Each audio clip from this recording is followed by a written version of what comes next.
Lalpatha Caah Bawipa tha ti kha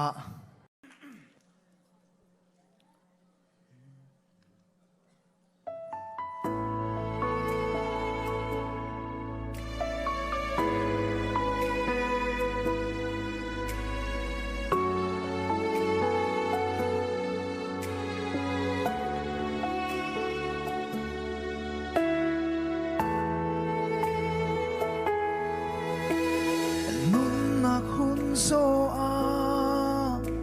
lungoy har to ne har sak nak le boy nak na ni fa kan zel ton bom chan kho tu lo bangin thin lung at su to ne boy pa kai ro chan na anung nung za Caah Bawipa tha o Caah Bawipa tha kalam chuang lo in lang ton man se hi ka pilo so ken na aka to tu asi Caah Bawipa tha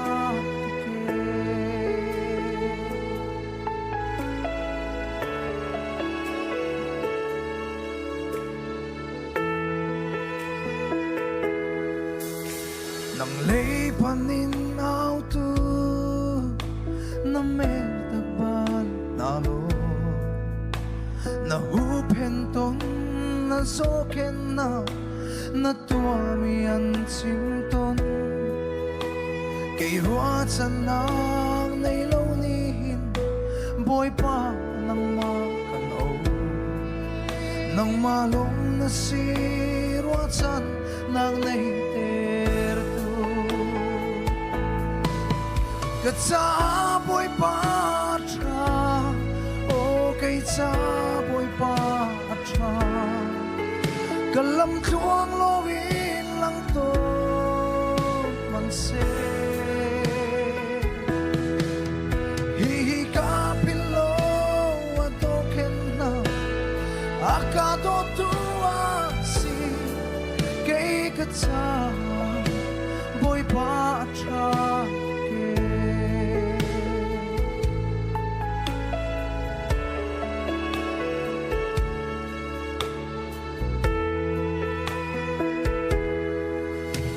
nang malam chan tu te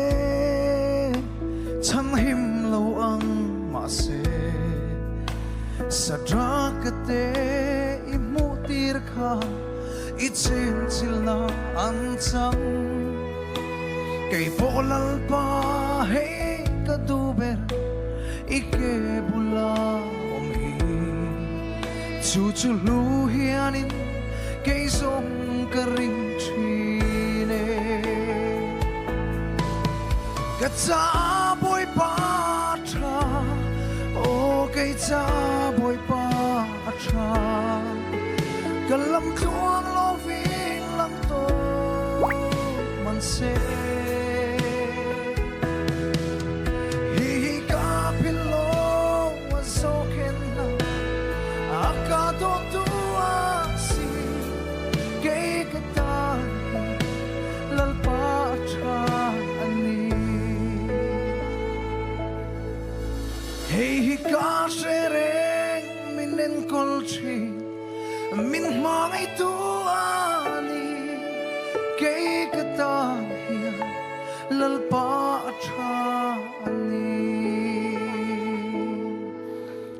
lalpa ro pe berose on